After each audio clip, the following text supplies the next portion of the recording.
Welcome to this week's What to Watch For, presented by C.J. Wilson Mazda, alongside the insider Adam Serrano, Joe Tutino. We are back at home for the 4th of July extravaganza. The Portland Timbers come to town. The Galaxy have returned from their World Cup break 1-0 with a nice win at San Jose. Let's start there. 1-0 against the San Jose Earthquakes in front of 50,000 fans, and a golazo from Gyasi Zardes. You know, he's really been on. He scored, I think, 3 goals in 4 games in all competitions. He's been fantastic. But what I think that game really meant was that it was a gritty victory. That was a 2011 Galaxy win where they're able to do what they needed to do to get the 3 points in an environment like in San Jose where they really struggled over the past few years. So it's a good testament.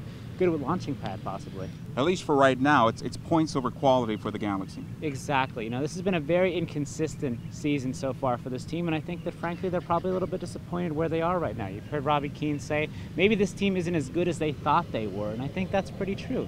You're seeing them, you know, not really do the right things, you know, mentally. You're not seeing them finish their chances, but against San Jose, they did that. They got that gritty win in front of 50,000, their biggest rival. It's a big launching pad so far.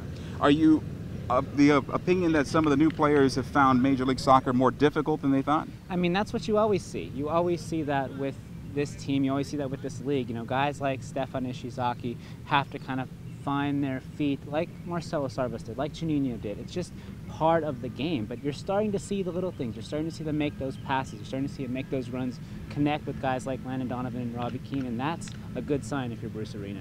Well, the Galaxy have 3 points behind them in that game with San Jose. They'll look to get another 3 points here on Friday night against the Portland Timbers. They do have those 3 points or 3 games in hand going forward, and it's important for the Galaxy to hold serve there and make sure they get a full 9 points once they get level. It's going to be a big game. You know, Portland is a team, I think, having the same type of season as the Galaxy. They really haven't had the same kind of consistency. This is a team that we all talked about maybe competing for MLS Cup, competing for the Supporters Shield. But, you know, what I think is going to be big for the Galaxy is striking them early. Portland has conceded the first goal 12 times this season. They've only won 2 of those games. So if you get the early goal on this Portland team, you're going to have to like your chances. Let's talk a little about the matchups for this contest. And you mentioned before we started this, Darlington Nagbe against Robbie Rogers.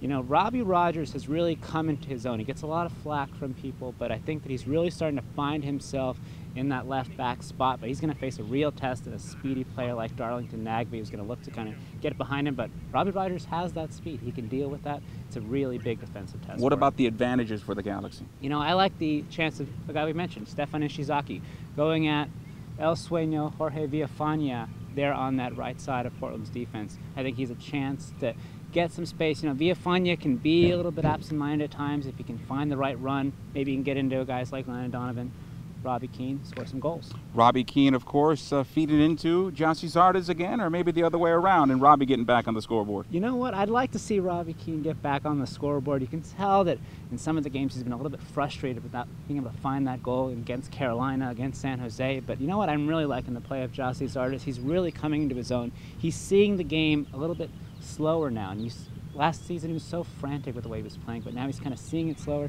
He'd admit that himself. I think that he probably will get a goal. Well, Adam, there are no more breaks for the Galaxy now. All games, every week, leading on to the playoffs. Hopefully the Galaxy get there. They'll need 3 points here on Friday night. Of course, there'll be fireworks on the field, but fireworks after the game here at StubHub Center, so we hope you get your tickets at LAGalaxy.com. For Adam Serrano, Joe Tutino, thank you for taking a look at this week's What to Watch For.